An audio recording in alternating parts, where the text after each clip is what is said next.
Washington, the federal agents who raided the office of President Donald Trump's personal attorney, Michael Cohen, were looking for records about payments to a former Playboy playmate and to porn actress Stormy Daniels, who both claim to have had affairs with Trump. That's according to a report Tuesday from the New York Times. The newspaper, citing several people briefed on the investigation, reported that FBI agents were looking for records of payments to ex-playmate Karen McDougal and also information related to the publisher of the National Enquirer. The raid prompted a new blast Tuesday from the president, who tweeted that attorney-client privilege is dead.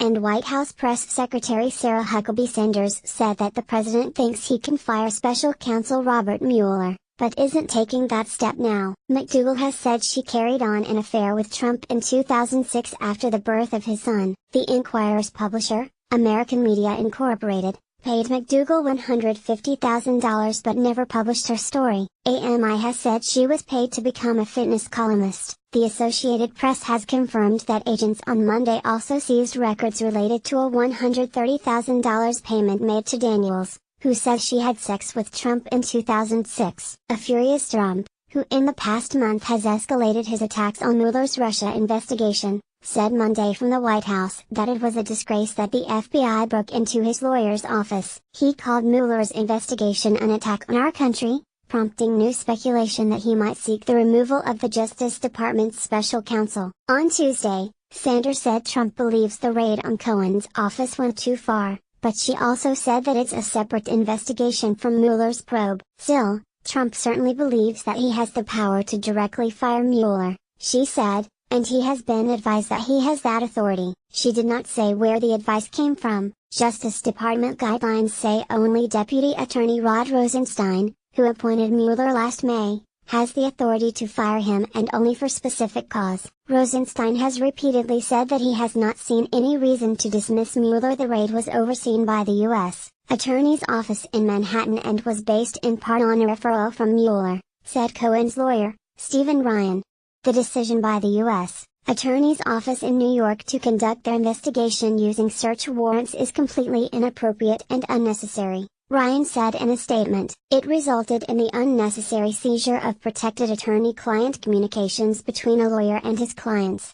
The raid creates a new legal headache for Trump as he and his attorneys weigh whether to agree to an interview with Mueller's team, which in addition to investigating potential ties between Russia and the Trump campaign is also examining whether the president's actions constitute obstruction of justice. And the law enforcement action will almost certainly amplify the public scrutiny on the payment to Daniels, who says she had sex with Trump in 2006. The payment was made just days before the 2016 presidential election. Trump told reporters last week that he did not know about it. Search warrants are a fairly standard, though aggressive, law enforcement tool and are often sought in cases where authorities are concerned someone may hide or withhold evidence. To obtain one, agents must convince a judge they have probable cause of criminal activity and they believe they'll find evidence of wrongdoing in a search. A warrant requires high-level approval within the Justice Department, and agency guidelines impose additional hurdles when the search target is an attorney. In this case,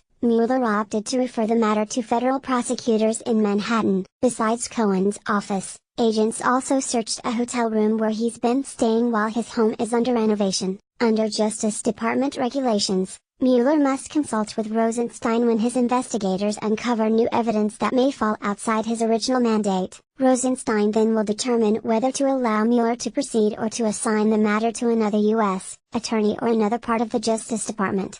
A spokesman for Mueller's office did not immediately return a call seeking comment. The U.S. Attorney's Office had no comment. Monday's raid was first reported by the New York Times. Ryan did not elaborate on the documents taken from Cohen's office but said he has cooperated with investigators, including meeting last fall with lawmakers looking into Russian interference in the 2016 election. Cohen has more recently attracted attention for his acknowledgement that he paid Daniels out of his own pocket shortly before the 2016 presidential election. Cohen has said neither the Trump Organization nor the Trump campaign was a party to the transaction with Daniels and he was not reimbursed for the payment.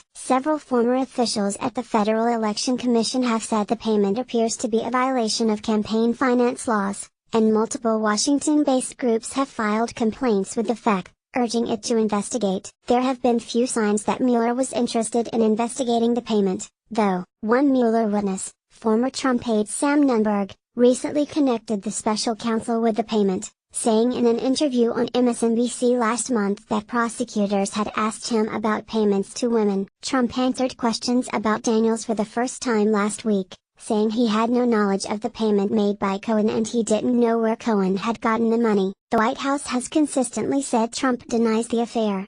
Daniels has said she had sex with the president in 2006. She has been suing to invalidate the non-disclosure agreement she signed before the election and has offered to return the money she was paid in order to set the record straight.